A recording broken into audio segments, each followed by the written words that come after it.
We just started our Axis vs Allies game, and it's gonna be a really exciting game. We are playing historical World War map. It's 5 vs 7, and I am playing as Russia. And you know, we have some interesting rules. We have like really extreme stack limits, we have a ban of artillery, and we also have only a 6-hour fighting window per day. And you know, it's actually the first time I'm playing as Russia, and I'm actually not sure even what units I have.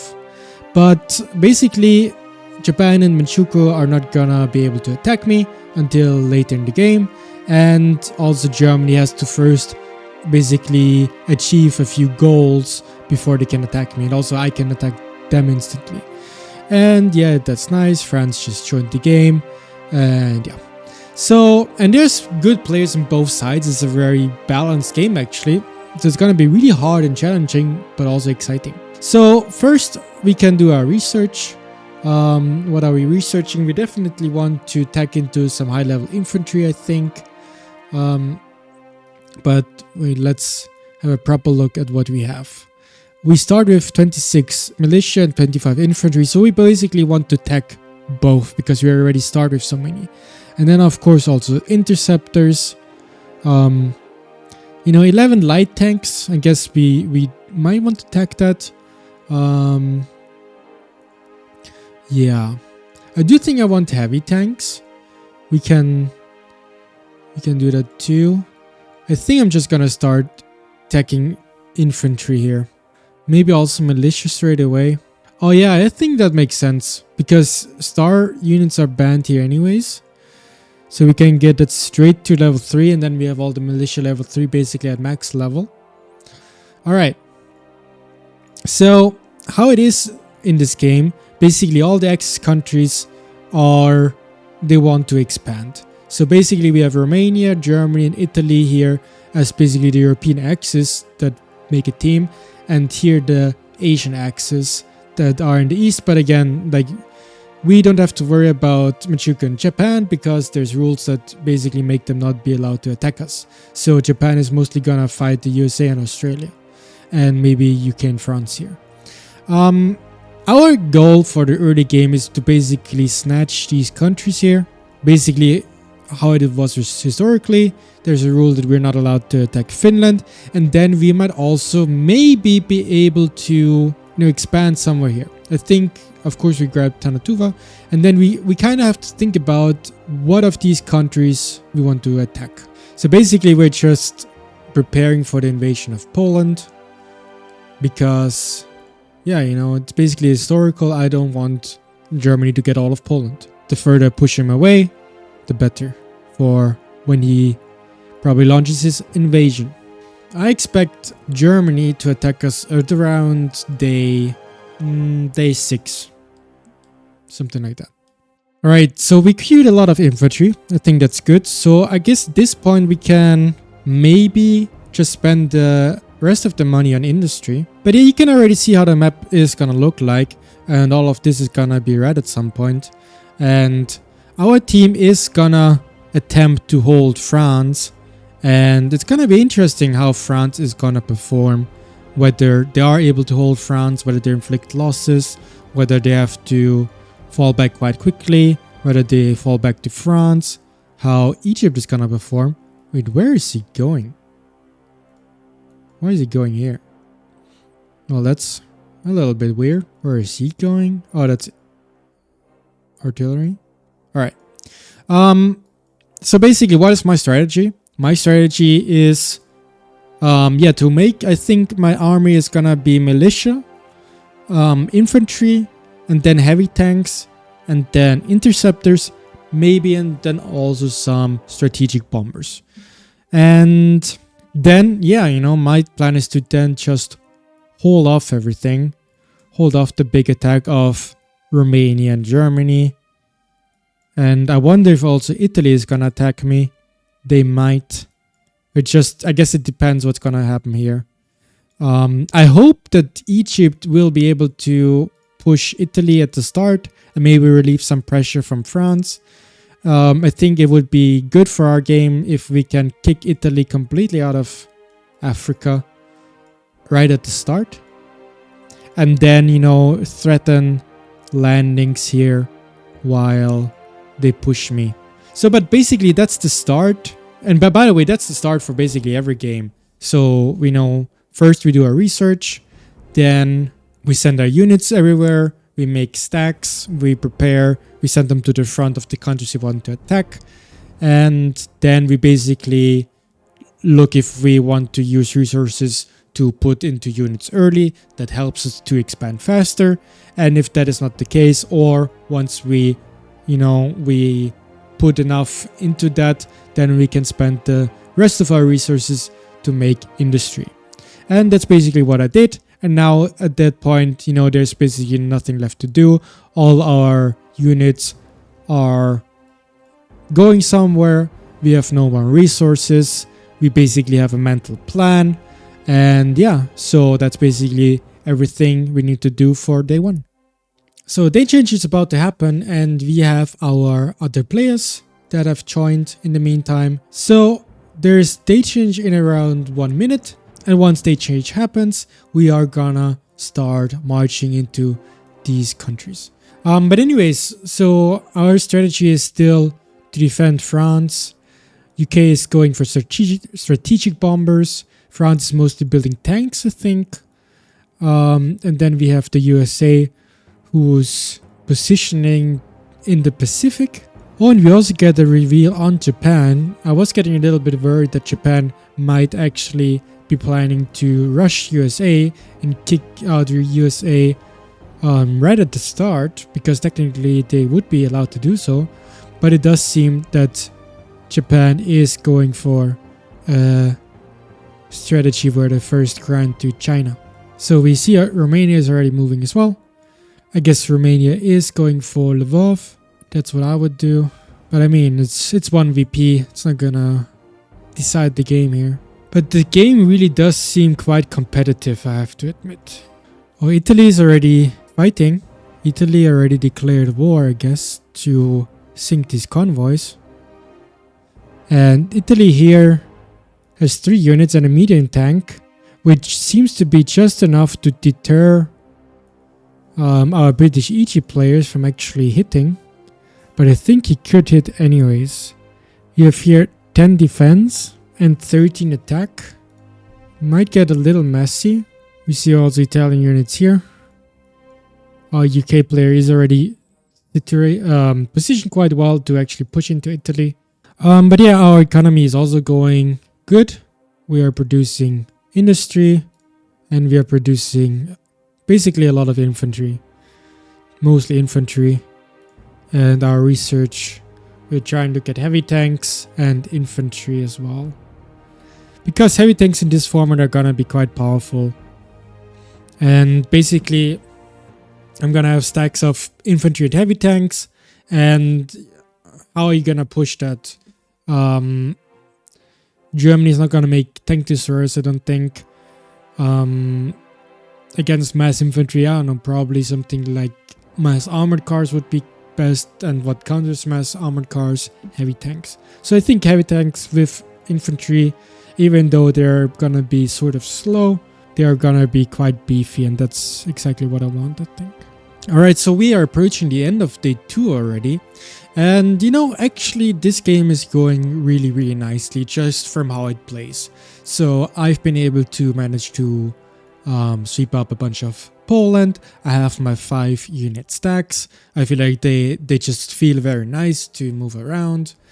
Then I've also been able to sweep up this. So this unlocks in the rule set me taking more VPs. So I'm pushing Persia.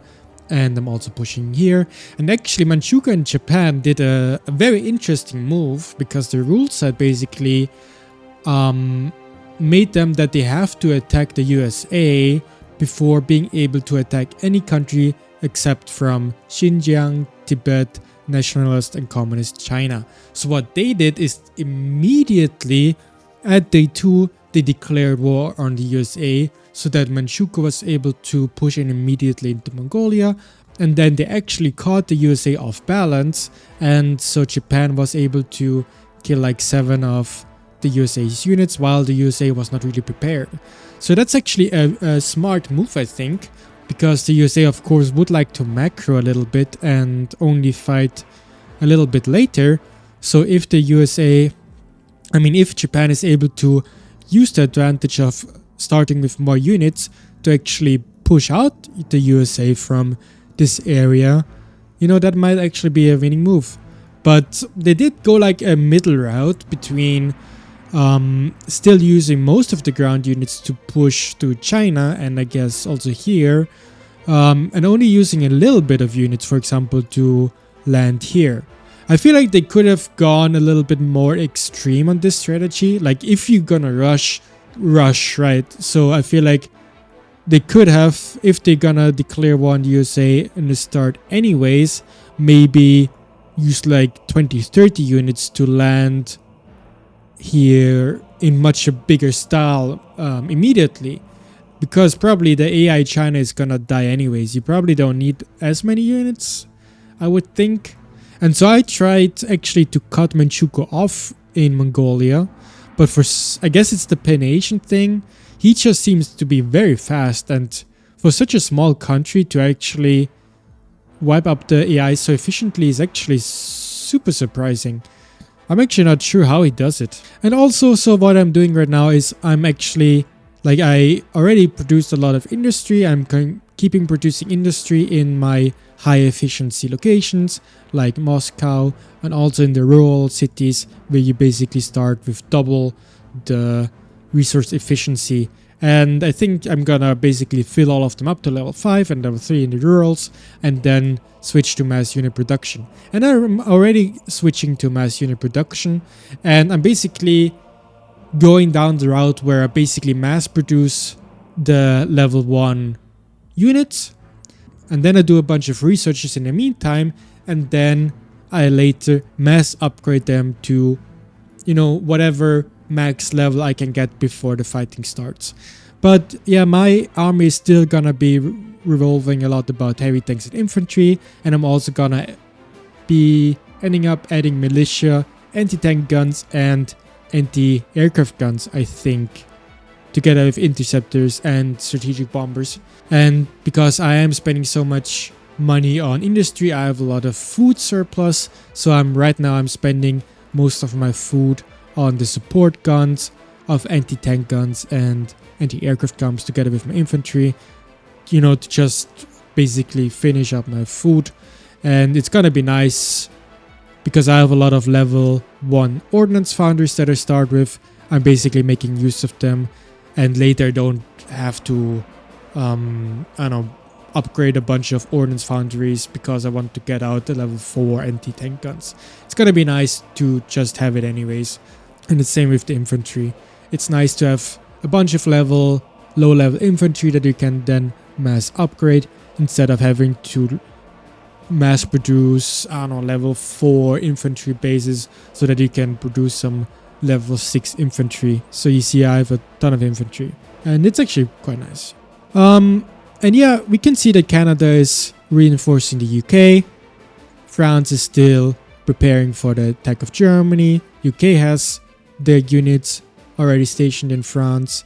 Then there's some shenanigans going on in Africa. Egypt wanted to push Tobruk, but Italy had just a little bit too many units there. Italy made like 2 medium tanks here, and it was enough to basically kill the attack of Egypt. Then here we had Italy pushing Addis Ababa, but got eliminated, so now Italy is pushing back a little bit. And we also see that UK is retreating here. So Italy seems to be putting up a good fight here and here. Of course, we in this format have encirclement rules, and that is gonna be one of the tricky things for the Axis, how they are gonna keep supplying northern Italy. Because, of course, the Allies have a navy advantage if France and UK combine their fleet. And how it works in this format is that you need basically VPs to supply your units, like coastal VPs. And they can also be intercepted if you have a navy right outside. And you can also resupply if you have your own navy outside of another territory. So there's a bunch of things that are going to be deciding whether this can be encircled.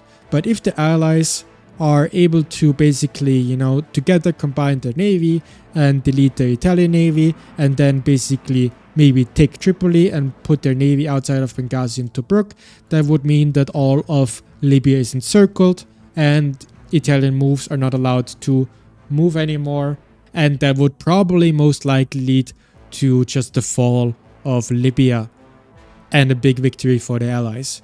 Of course, there's always the risk of Italy maybe mass producing naval bombers or navy right now, and that's actually one of the reasons why I put a bunch of spies onto Italy because rather than Germany, because I really think it's critical right now to see what Italy is doing. Is he going for tactical bombers and maybe these troops are exposed to air, or is he going for naval bombers or navy, or is he sending more tanks here to hold it on the ground? We see here there's French units that all lack air, anti-air. That's crazy. Man, militia has really decent anti-air. I'm always surprised because, yeah, that's actually crazy. This is a stack of 6 with 17 anti-air. So this is decent anti-air. It's very surprising. And it's probably the same. So these units should actually be fine to push here. And again, we have the rule of there only being a 6-hour attack window. The attack window against players basically starts on day change. So, and then I think we're gonna have France push Libya here, and maybe Egypt push Libya here. Ideally, we got a reveal, but I think there's some risk that Italy might be able to counter push Egypt, because in the rest, Egypt does look a little bit weak, and Egypt is mostly making commandos that are not really good in defense, and especially not against the medium tanks of Italy. So there's some risk that Egypt might get blindsided here. And then what else is going on? We have Australia, and Australia is deciding to mostly go down the navy route. And I think that is actually quite smart, because in the last game we had an Australia that did a lot of infantry and tanks and stuff, and they ended up just being locked in Australia because Japan had navy and Australia didn't, so they really couldn't leave the island. But with this Australia, he's making navy he already has a decent navy that is able to challenge part of the Japanese navy, but if he's gonna keep making navy, he will eventually be able to really threaten the Japanese navy and make a valuable contribution and use his starting units to clear Japan from these islands. So yeah, everything is really turning out fairly nicely in this format, and it gets me way more excited than normally. And you really have this really authentic, cool thought processes that are very historical. I actually really like that Italy has to think about encirclements and supplies, and yeah, I think that is very, very cool. And I like how the map looks like, even though this is not very historic. Germany decided to block me here. And because Germany decided to block me here, I, was a little bit naughty and blocked him here. But I could theoretically, with the rule set, push deeper into here. But I think that would just make the map a little bit too ahistorical. So I'm voluntarily deciding not to do that. I would ideally have liked to take Xinjiang, but it seems like Manchukuo is doing a really good job of blitzkrieging through here, and I'm just too late to do anything here anyways. So I'm probably just gonna clear Persia and then Afghanistan, and yeah, then prepare for the big war.